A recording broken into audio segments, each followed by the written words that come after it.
예수야대학 여름학기에 계시록을 강의할 정성만 목사입니다. 만나뵈서 반갑습니다. 우리 현 총장님의 부에 넘치는 초청을 받고 망설이고 머물거리다가 왔는데 와서 보니까 막 교수님들만 앉아있어서 제가 상당히 불안하고 떨립니다. 근데 제가 이 계시록을 처음에 접하게 된 것은 제가 어렸을 때 고등학교 다닐 때 저희 모기 목사님 계시록을 강의를 하는 걸 들었다가 78년도부터 그 김영태 목사님이 삼형제성에 와서 그 계시록을 이렇게 한말로 강의하는 것을 78년부터 한 25년 가까이 매년 두차례서 와서 듣다가 제가 93년 2월 달에 이광범 목사님이 여기 와서 이 계시록 그 세미나를 하게 됐을 때 제가 뉴저지 그 교회 회장을 하고 있을 때 그 집회를 좀 하라 해서 우연히 집회를 했는데 딱 듣고 보니까 이게 딱 좀 보이는 것 같더라고요. 그래서 기회가 돼서 한 2번 더 들으니까 확실히 계시록의 방향이 많고 좀 저기에서 어려운 건데 이건 확실하다.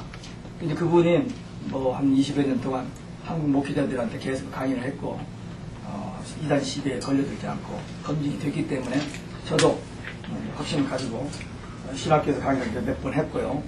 또 특별히 저는 또 선교지에 가서 한 2번쯤 되게 가서 계시록하고 종말론 강의를 해봤습니다. 했는데 요즘 제가 이 계시록을 강의를 하면서 좀 행복함을 느낍니다. 어쩌다가 그 많은 성경 중에서 계시록을 접하게 되고 인터레스트가 생기고 또 이 말씀을 정리하고 이 말씀을 이게 전할 수 있다 하면 참 행복하고 저 개인적으로는 지금 한 320독 정도 했는데 다른 성경도 섞어서 읽습니다만 계시록 집중적으로 기회만 있으면 딱 잡고 한 번씩 읽고 그렇게 해서 한 320독에는 1000독을 하려고 몸부림을 치는데 진도가 안 나가가지고 그래서 이제 전체가 아직도 맥히는 부분이 많이 있습니다만은 이렇게 계속 보면 새롭게 눈에 보이는 것도 있고 그랬구나 이렇게 깨달아지는 것도 있고 이제 죄송합니다만 조금 더 책을 더 많이 미국 책들이나 다양한 책들을 좀 더 보고 추가를 하고 싶은데 가끔 책을 뽑아놓기도 했어요. 근데 그게 잡혀지지는 않아요. 그래서 안타깝습니다만 지금까지 정리한 것을 가지고 이번 학기 아마 10강의가 될지 12강의가 될지는 아직 확실히 모르겠습니다. 여기서 지시하는 대로 10강이 끝내려면 10강이 끝내고 12강의를 하면 12강의를 하겠습니다만 아마 제가 이렇게 처음으로 두 번째 이렇게 해봤군요. 주로 그냥 책을 펴놓고 그냥 강의를 해나갔어요. 했는데 다음에 이런 식으로 한두 페이지면이라도 만들어서 강의를 하도록 하겠습니다. 제가 그 전에 한번 그 이사야서를 그 페이스에 가서 한번 강의를 할 때 그 12강의 중에서 이사야 60장 다 읽었어요. 본문을 읽고 강의를 했는데 이건 뭐 22장밖에 안 되니까 많지 않으니까 항상 본문을 먼저 읽고 강의를 하도록 하겠습니다. 그래서 오늘 또 1장 한번 같이 본문을 읽고 강의를 시작하겠습니다. 계시록 1장을 함께 읽겠습니다. 예수 그리스도의 계시라 이는 하나님이 그에게 주사 반드시 속히 될 일을 그 종들에게 보이시려고 그 천사를 그 종 요한에게 보내어 지시하신 것이다. 요한은 하나님의 말씀과 예수 그리스도의 증거 곧 자기의 본 것을 다 증거하였느니라. 이 예언의 말씀을 읽는 자와 듣는 자들과 그 가운데 거룩한 것을 지키는 자들이 복이 있나니 때가 가까움이라. 요한은 아시아에 있는 7 교회에 편지하노니 이제도 계시고 전에도 계시고 장차 오실 이와 그 보좌 앞에 7 영과 또 충성된 증인으로 죽은 자들 가운데서 먼저 나시고 땅의 임금들의 머리가 되신 예수 그리스도로 말미암아 은혜와 평강이 너희에게 있기를 원하노라. 우리를 사랑하사 그의 피로 우리 죄에서 우리를 해방하시고 그 아버지 하나님을 위하여 우리를 나라와 제사장으로 삼으신 그에게 영광과 능력이 세세토록 있기를 원하노라. 아멘. 볼지어다 구름을 타고 오시리라. 각인이 눈이 그를 보겠고 그를 찌른 자들도 볼 터이고 땅에 있는 모든 족속이 그를 인하여 애곡하리니 그러하리라. 아멘. 주 하나님이 가라사대 나는 알파와 오메가라. 이에도 있고 전에도 있고 장차 올 자요 전능한 자라 하시더라. 나 요한은 너희 형제요 예수의 환난과 나라와 참음에 동참하는 자라. 하나님의 말씀과 예수의 증거를 인하여 담모라는 섬에 있었더니 주의 날에 내가 성령에 감동하여 내 뒤에서 나는 나팔소리 같은 큰 음성을 들으니 가로되 너 보는 것을 책에 써서 에베소, 서머나, 도가모, 두아디라, 사데, 빌라델비아, 라오디게아 7교회에 보내라 하시기로 몸을 돌이켜 나더러 말한 음성을 알아보려고 하여 돌이킬 때에 7 금초대를 보았는데 촛대 사이에 인자 같은 이가 발에 끌리는 옷을 입고 가슴에 금띠를 띠고 그 머리와 털의 희가 양털 같고 눈 같으며 그의 눈은 불꽃 같고 그의 발은 풀무에 달려난 빛난 주석 같고 그의 음성은 많은 물소리와 같으며 그 오른손에 7별이 있고 그 입에는 좌우에 날선 검이 나오고 그 얼굴은 해가 힘있게 비치는 것 같더라. 내가 볼 때에 그 발 앞에 엎드려져 죽은 자같이 되매 그가 오른손을 내게 얹고 가라사대 두려워 말라. 나는 처음이요 나중이니 곧 산자라. 내가 전에 죽었노라. 볼지어다 이제 세세토록 살아있어 사망과 음부의 열쇠를 가졌느니 그러므로 내 본 것과 이제 있는 일과 장차 될 일을 기록하라. 내 본 것은 내 오른손에 7별의 비밀과 7 금초대라. 7별은 7교회의 사자요 7 촛대는 7교회니라. 아멘.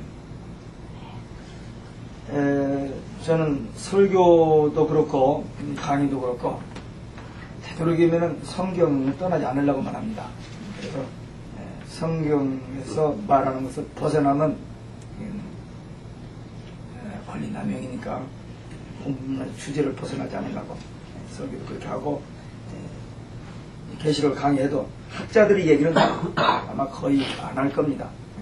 뭐 제가 다 소화시킬 시간이 없었고 부분적으로 읽었습니다만 그 옮길 필요성도 느끼지 않고 또 옮기고 싶지도 않고 그래서 지금 제가 정리된 것을 하는데 질문 있으면 어느 때든지 하시면 제가 아는 대로 정리된 대로는 대답하겠습니다만 모든 대답을 다 하지는 못할 겁니다.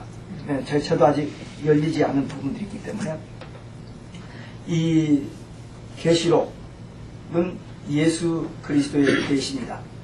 1절에서 3절에 보면 그 서로 있는 7가지가 나오는데 계시록은 성경의 결론이요 완성입니다. 창세기는 시작의 책, 계시록은 끝 마무리 결론책입니다. 창세기 3장에 보면은 신락원, 그리고 계시록 20장에 보면은 끝에서 세 번째 장에 보면 인락원이 나옵니다. 그래서 이 성경, 이 계시록은 성경의 결론이다. 이 계시록은 역사적인 그 당시 소아시아에 있었던 7교회에 주신 편지 형식으로 주신 말씀이고 그 다음에 교훈적으로는 전 세계에 주시는 말씀이고 예언적으로는 교회사에 등장한 7시대의 교회에 주신 말씀으로 이렇게 얘기가 봅니다. 성령의 감동을 입고 이 밤모드라는 섬에 요한이 그 유배에 갔다가 주일날 성령의 감동으로 이 말씀을 받아서 기록한 책입니다. 제가 2006년 2월달에 터키 여행을 갔다가 밤모라는 섬에 갔습니다. 가서 그 사도 요한이 누웠었던 그 자리, 그 기운이 없어서 일어나면서 손을 잡았다는 그런 그 부분을 보고 왔습니다. 근데 이제 4시간 반 배 타고 가서 4시간 반 돌아오는데 가서 그 안에서 보면 한 30분밖에 안 돼요. 그거밖에 안 되는데 그래도 하루를 걸려서 갔는데 그 가이드가 잠깐 설명하고 난 다음에 이제 돌아서 이제 나오려고 하는데 우리 수호는 저는 잡아다니더라고. 그래서 둘이 한쪽에 서서 둘이 한 2, 3분 기도했습니다. 한 2, 3분 기도했는데 그때 기도가 무슨 기도였냐면 하나님 2000년 전에 하나님께서 요한에게 이 계시를 주셔서 여기서 기록하게 하셨고 지금 21세기에 제가 이 말씀 가지고 전하고 강의하고 전할 수 있게 하시고 참 감사합니다. 끝까지 잘 전하게 하옵소서.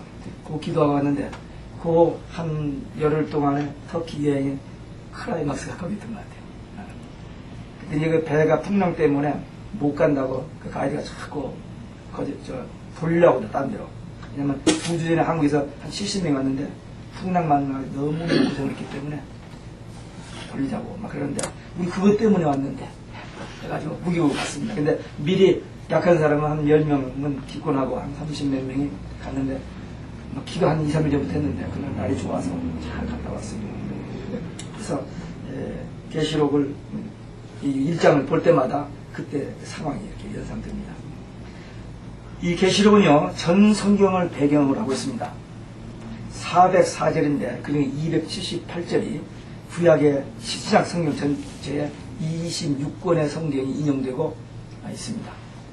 그래서 계시록은 구약 그리고 신약 서신서 전체를 다 연결된 그런 성경 말씀이라.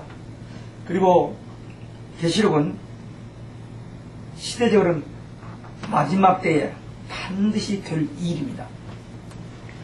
될 일. 이제 앞으로 그 강의하면서 그 말씀이 반복해서 나오겠습니다만은 마지막 때 될 일. 좀 더 구체적으로 얘기하면 다니엘의 70일의 그 마지막 한 일에 7년 그때 되어질 일. 그것은 뭐냐면 역사의 종말과 예수의 재림입니다. 거기에 대한 말씀입니다. 그래서 1장 1절에 보면 주의 종들에게 이 말씀을 주셨어요. 주의 종들에게. 그리고 계시록 22장 16절에 보면 나 예수는 교회를 위하여 사자를 보내어 이 말씀을 주셨다 그랬습니다. 그러니까 이 계시록은 주의 종들이 받아서 반드시 전해야 할 말씀입니다. 그런데 불구하고 이 말씀을 계시록에 대한 오해가 있어가지고 사람들이 덮어놓고 전하지 않습니다. 왜? 위험하다는 겁니다. 우리 감리교 목사님, 선배 목사님 두 분하고 어디서 수양했던 것 같아요. 무슨 얘기에다 계시록을 얘기했더니 정 목사가 덮어두어 손대지 마. 그렇게 조언을 하더라고. 그래서 걱정해 주셔서 감사합니다. 근데 해야 할 내용입니다. 그렇게 이해하고 더 이상 말을 못했습니다만 많은 사람들이 좀 위험하다 덮어두라. 네. 이 계시록을 통해서 이단 사이비가 많이 나왔거든요. 그래서 혹시 그런 염려 때문에 그리고 약간 보통 다른 복음서보다는 좀 어렵거든요. 그래서 그런 오해들이 있습니다. 그러나 이 말씀은 인봉하지 말라고 그랬거든요. 인봉하지 말라. 계시록 22장 10절에 보면 인봉하지 말라. 그리고 주의 종들이 주신 말씀이고 예수님께서 친히 교회에 주신 말씀이기 때문에 우리는 이 말씀을 전해야 됩니다. 어떤 사람은 칼빈이 이 계시록을 건드리지 않았다. 장로교 목사들은 그 문제를 가지고 언급을 하는데 칼빈 시대에는 이 계시록이 열리지를 않았습니다. 뒤에 또 나오겠습니다만 이 종말론 계시록이 열린 것은 1948년 이스라엘의 독립으로 해서 마태복음 24장의 32절에 무화과나무 그 싹이 나오게 일어나는 그 사건을 통해서 계시록이 확 열리기 시작했기 때문에 칼빈 때는 이 계시록이 열리지를 않았었습니다.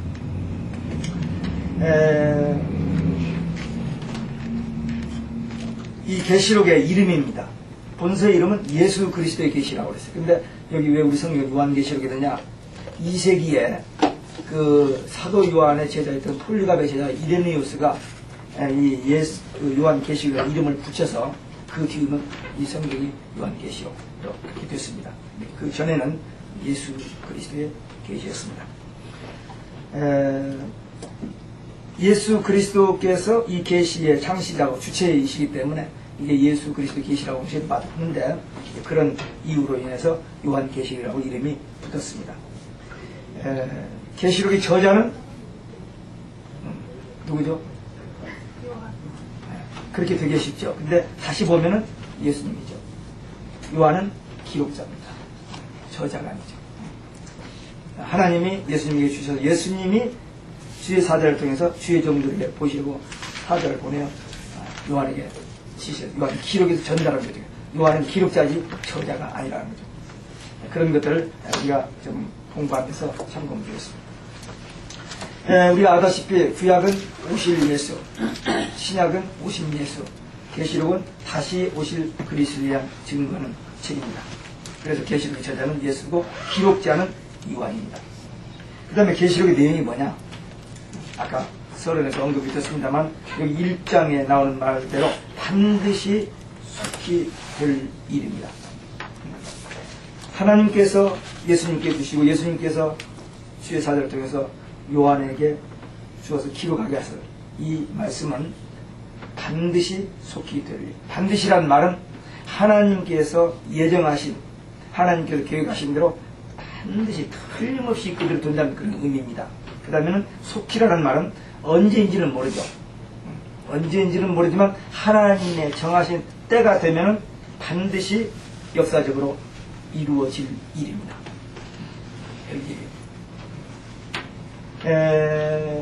마태복음 24장에 보면 36절에 보면 예수님께서 그날과 그때는 아무도 모른다고 했거든요.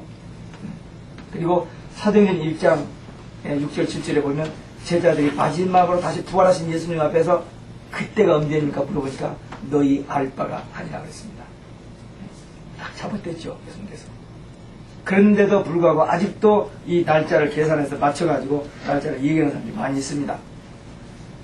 뭐 다 아시겠습니다만은 설명은 드리지 않겠습니다. 그래서 그런 오류를 범하는데 절대 그 날과 그때는 몰라요.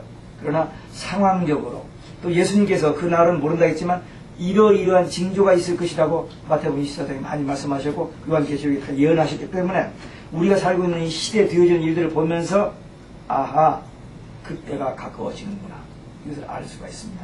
특별히 이제 이 종말론에 대해서 이 계시록에 대해서 눈이 조금 열리면요 신문이나 TV 이런 걸 보면은 이렇게 느낌이 보는 것이 눈이 달라집니다.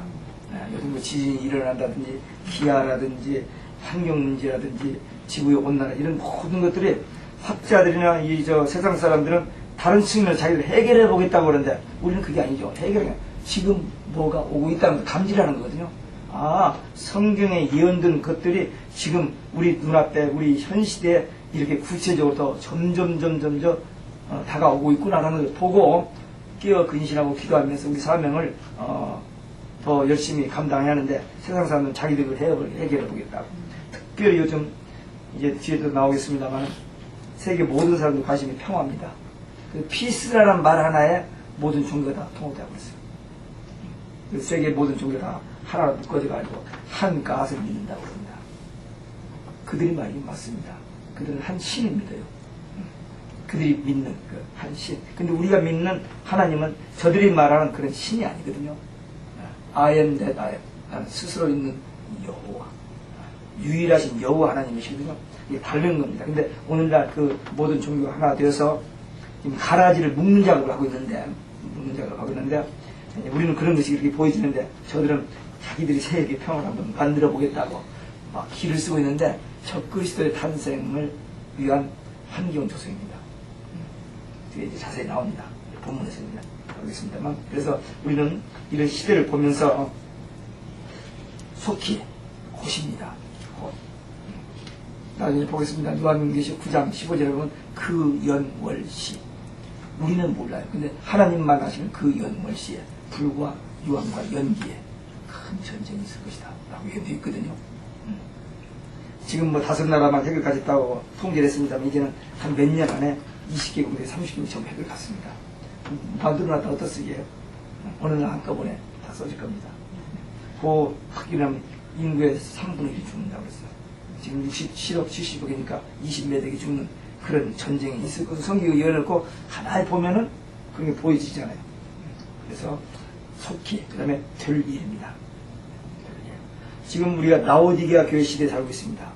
이제 3장에 가서 나오겠습니다만 그 라오디게아 시대가 끝나가면서 마지막 한일이 시작되는 그 상황이 딱 대치되어 있는 게 거기에 와 있습니다. 그래서 라오디게아 시대 징조, 그 다음에 한일회가 시작됐을 때 징조가 지금 다 이렇게 굵어져요. 더 커지고 밝아지고 확실해지는 그런 시대에 살고 있습니다. 그래서 반드시 이제 한일에 되어질 이 일을 우리는 거기에 대한 예언의 말씀을 이번에 한 학기 공부하면서 앞으로 성경을 볼 때나 신문을 보거나 TV를 보면서 징조를 더 밝게 보고 우리의 메시지 속에 이런 것들을 통해서 현대 교인들을 좀 깨우는 그런 일을 해야 할 겁니다. 계시록의 기록의 목적입니다. 속히 들릴 그 종들에게 보이시라고요. 누구에게요? 주의 종들에게. 근데 오늘날 주의 종들은 이 말씀을 잘 안 하고 있어요. 아모스 3장 7절에 보면요. 주 여호와께서는 자기의 비밀을 그 종들에게 보이지 하시고는 결코 행하신 일 없으시다고 했어요. 이게 반드시 먼저 예언하시고 그 예언을 성취하십니다. 그 계시록도 다 주셔서 미리 앞으로 되어질 예수님께서 마태복음 24장 하셨고 요한을 통해서 앞으로 어떻게 될 일을 다 얘기해 주셨어요. 이 말씀대로 되어집니다. 그래서 속히 될 일을 그 종들에게 보이시려고 이 계시록을 기록하게 하셨다. 요한에게 시셔서 기록하셔서 주라고 전해준 겁니다. 오늘은 저 복음서나 모든 성경도 성령께서 감동하셔서 기록하셔서 주신 것처럼 요한 계시록도 이 마지막 때 주의 종들에게 주시려고 보는 말씀인데 오늘날 우리 주의 종들이 이 말씀을 잘 안 하고 있어요. 못 하고 있는지 안 하고 있는지 모릅니다만은 양쪽 다 할 겁니다. 근데 구약에 보면은 하나님께서 먼저 모세를 선택하십니다. 그렇죠? 주의 종. 그 다음에 성막을 지어냈죠. 그 다음에 십계명 율법을 주셨습니다. 신약에 있어서도 예수님께서 12 제자를 세우시고 교회 세우게 하시고 복음을 주셨습니다. 요한 계시록도 두 증인, 이제 나중에 11장에 나옵니다만 두 증인. 이 이제 계시록이 비밀이거든요. 두 증인.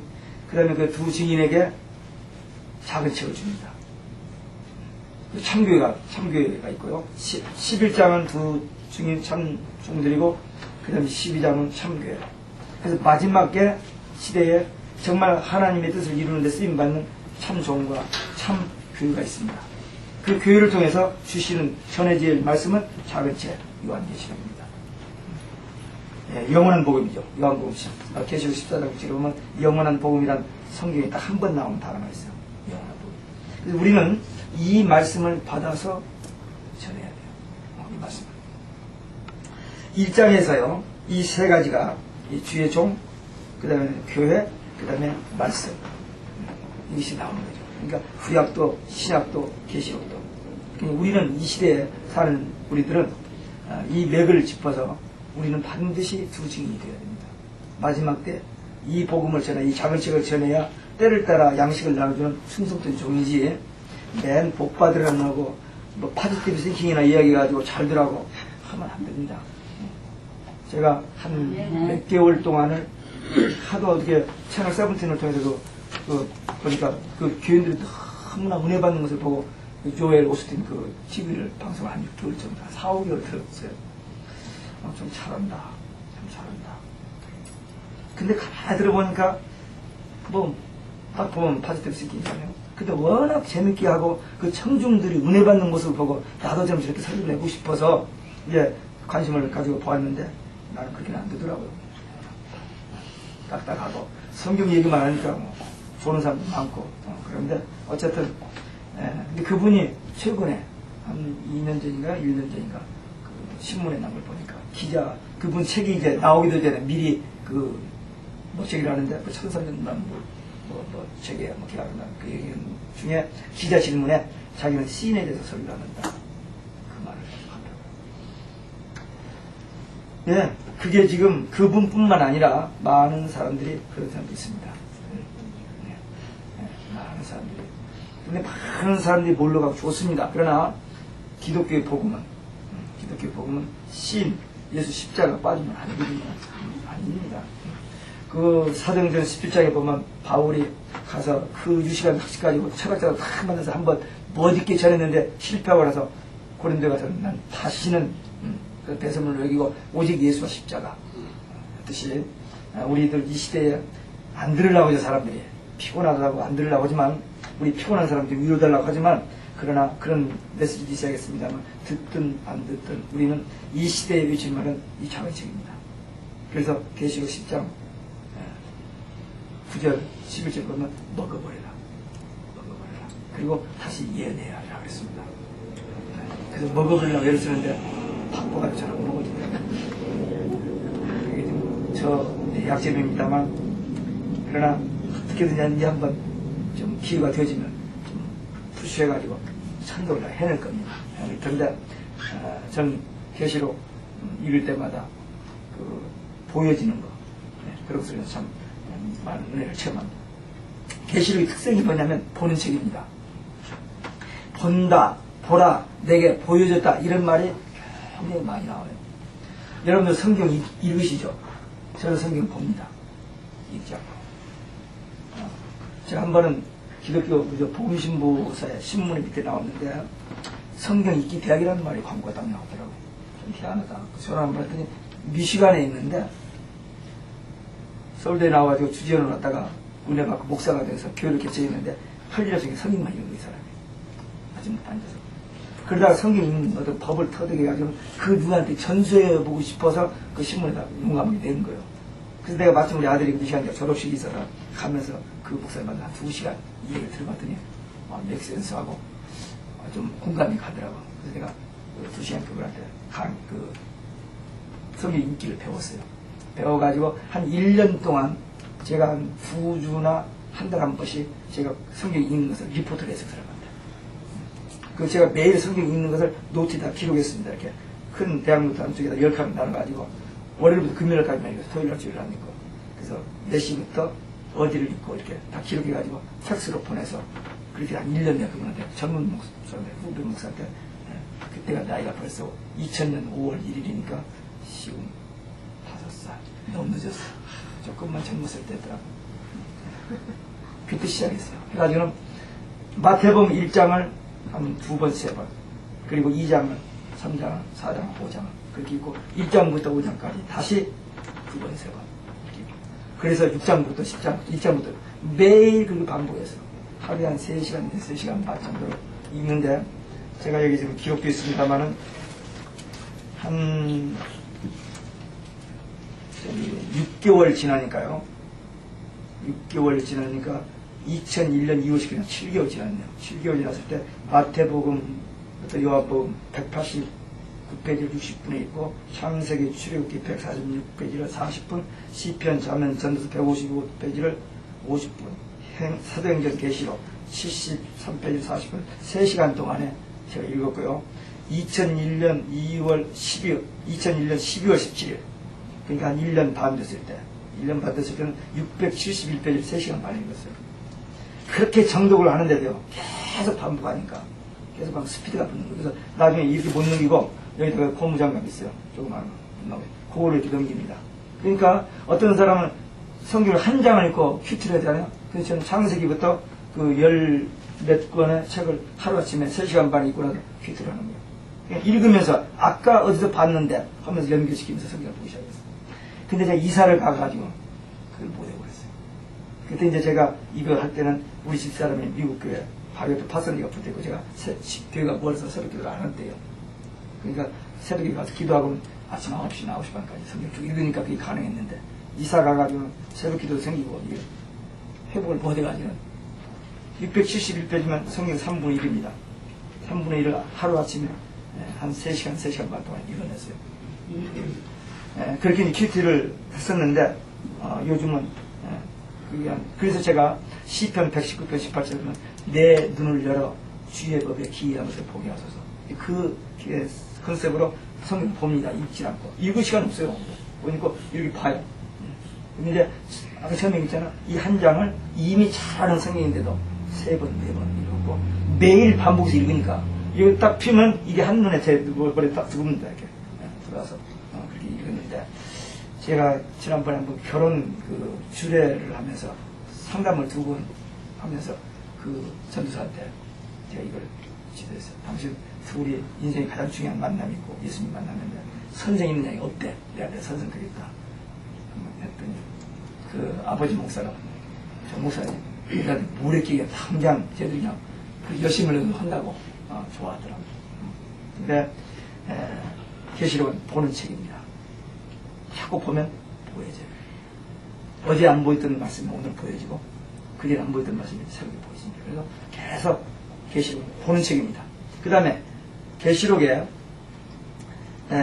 전달 방법은 하나님께서 예수님께, 예수님께서 천사에게, 천사가 이제 요한에게, 요한이 뒤에 종들에게 기록해서 전달해 주셨습니다. 근데 오늘날 우리 얘기까지 왔는데 우리는 못 전하고 안 전한다. 그럼 이게 분명히 직무주의가 된 겁니다. 뭐 여러분들이 날마다 계시록 할 수 있는 그런 상황은 아니겠습니다만 메시지를 전한다면은 계시록도 해야 하고 그리고 기회가 있다면 계시록 읽어야 돼요. 어떤 분야에 전문하시더라도 이게 우리의 나중에 결론에서 나옵니다만 예수님께서 마지막으로 하신 말씀이 뭡니까? 계시록 22장 그 마지막 장에 세 번 같은 말을 세 번 똑같이 반복하잖아요. 내가 속히 오리라. 11절, 12절 내가 속히 오리라. 20절 내가 속히 오리라. 예수님의 마지막 말씀은 다시 오신다는 말이에요. 성경의 결론입니다. 거기에 대해 우리의 간절한 소망, 기름을 부으며 아멘 주 예수 그거거든요. 그러니까 이 말씀 알아야 돼요. 어떤 분야에서 무슨 사역을 하든지 이 말씀 알고 전해야 돼요. 그래서 이번 학기에 짧은 몇 주간에 이 말씀 같이 공부하면서 계시록에 대해서 인터레스트가 생겨가지고 흥미가 생겨가지고 손에 붙잡혀서 읽어지는 그런 결과가 나온다면 제가 이번 학기에서 강연 보람이 되겠습니다. 물론 이제 이 저기 통해서 다른 분들도 그런 도전을 받을 수 있겠습니다만 지난번에 제가 작년에 금년 2번 내문고에 가서 성교를 갔다 왔습니다. 그리고 지하학교 지도자들 앞에 이 강의를 하고 아까 성경 읽기 그 다음에 설교 클리닉에 가는 설교 작성법 그 다음에 이 계시록 가지고 2번 가서 했는데 확실히 그 사람 잘 흡수하고 잘 받더라고요. 남미 지도자들은 좀 다르더라고요. 남미 지도자들은 들어가도 그렇게 갈급한 게 좀 부족한데 이쪽 좀 갈급해서 이제 잘 받더라고요. 작년에 가서 굉장히 고생을 했는데 이번에 오기 전에 그렇게 못 가겠는데도 갔다 왔어요. 그래서 강의하고 왔는데 보람된 것은 이 말씀을 받고 그들이 이 말씀을 전하게 된다. 그 다음에 증거의 내용입니다. 이 계시록에 우리 요한을 통해서 증거된 내용은 2절에 있는 말씀입니다. 세 가지인데 하나님의 말씀, 예수 그리스도의 증거, 사도 요한이 본 거. 하나님의 말씀은 분명히 구약도 하나님의 말씀, 신약도 하나님의 말씀, 요한계시록도 하나님의 말씀이죠. 근데 그 라오디게아 총회에서 그 원리 교회에서 할 때 라오디게아 총회에서 종교회에서 이 계시록을 빼버렸어요. 기분 나쁘다고. 라오디게아에 대해서 나쁘게 돼 있잖아요. 다른 교회들은 칭찬과 책망이 있는데 이 교회는 책망만 있잖아요. 그러니까 기분 나쁘다고 빼버렸는데 나중에 다시 들어가긴 했습니다만은 하나님의 말씀이고 그 다음에 예수 그리스도가 지금까지 책입니다. 다시 오실 예수, 오신 예수, 다시 오실 예수. 그 성경은 핵은 예수 그리스도죠. 그래서 이 예수 그리스도 증거가 책이고 또 사도 요한은 계시를 통해서 본 겁니다. 무엇을? 장차 될 일. 보고 기록하여 우리에게 전해준 책이에요. 그러니 정말 감사하고요. 제 이 말씀을 보면서 아까도 얘기했습니다만 그 고린도전서 4장 1절에 보면 사람이 마땅히 우리를 그리스도의 일꾼이요 하나님의 비밀을 맡은 자로 여길지어다 그랬거든요. 우리가 비밀을 맡은 사람들이라는 게 비밀. 그리고 그 여러 가지 비밀 중에서 가장 중요한 성경의 결론이 이 비밀을 우리에게 가르쳐 주셨는데 이 말씀 알고 이 말씀 전하면 얼마나 복이에요. 그래서 축복이 나오는데 성경은 복을 주신다는 말씀 많이 나오는데 이 요한계시록에서는 7가지 복이 나옵니다. 앞으로 이제 다 나오겠습니다. 오늘 1장 3절에 나오는 복이 첫 번째 복인데 그냥 혹시라도 그 강의가 진행되는 동안이라도 보시기 위해서 7가지 복이 나온 성경 절수만 되겠습니다. 1장 3절 그 첫 번째고 두 번째는 14장 13절 세 번째는 19장 세 번째는 15장 16절 16장 15절 죄송합니다. 16장 15절 그 다음에 네 번째는 19장 9절 다섯 번째는 20장 6절 여섯 번째는 22장 7절 마지막 7번째 22장 14절 그 7복이 나중에 또 나오니까 넘어가고요. 오늘 첫 번째 복 1장 3절에 보면은 읽는 자가 복이 있다고 했죠. 읽는 자가 누구냐? 전하는 자입니다. 옛날에 보면은 이 지도자가 제사장이나 또는 선지자가 책을 읽어줍니다. 이렇게. 그러면 백성들이 들어요. 읽는 자는 전하는 자입니다. 우리 한국의 옛날에 서당에서 선생이 읽어주면 따라서 하늘천 딱 이렇게 따라서 하잖아요. 그런 원리입니다. 그래서 읽는 자는 이 말씀을 전하는 자예요. 그래서 읽는 자는 남손 단수입니다. 그 다음에 1장 1절에 보니까 계시록은 주의 종들에게 주신 말씀이라고 그랬잖아요. 그러니까 여기 읽는 자는 전하는 자입니다. 그 다음에 듣는 자, 이게 복수예요. 회종입니다. 주의 종들을 통해서 말씀을 듣는 자. 물론 일반 성도들도 계시록 읽지 말라는 말은 아니에요. 그러나 주의 종들을 본래 이 책이 주의 종들이 주셨으니까 주의 종들을 통해서 전해주는 말을 백성들이 듣고 그 말씀을 가지고 배운 대로 또 읽어도 됩니다. 그러나 여기서 듣는 자들은 일반 청중들, 회종을 말합니다. 우리가 잘 아는 로마서 10장 17절에 보면 믿음은 들음에서 나고 들음은 그리스도의 말씀이라 그러죠. 그러니까 계시록을 자꾸 들으면 믿음이 생겨지고 계시록을 자꾸 보면은 보여지게 돼 있어요. 다만 위험하다, 덮어두라. 그 어디서부터 어떻게 시작할지 몰라가지고 누워두어 버리니까 안 보였던 것 뿐인데, 저는 하나님의 은혜로 어떻게 일찍이 계시록을 접하게 됐고, 또 그런 아까 서론에 얘기했듯이 그런 만남을 통해서 계시록을 접하게 돼서 늘 읽고 또 이 말씀을 전할 수 있게 된 것이 참 감사할 뿐입니다. 그 다음에 지키는 자들이 복이 있다. 이 지키는 자들은 목회자나 또는 일반 성도나 할 것 없이 말씀대로 살아가는 겁니다. 행하는 겁니다. 계시록을 지식으로 알고 있으면 아무 의미가 없죠. 이 말씀을 듣고 마음에 어떤 깨달음이 오면은 깨어서 기도도 하고 더 전도도 더 열심히 하고, 그리고 원수 맺지 말아야 하고, 사랑 베풀고. 예, 호두시니까 누가 신랑 되신 예수님이시잖아요. 구약에서는 왕과 백성, 다시 말하면 주인과 종의 관계죠. 신약에서는 아버지와 아들 관계죠.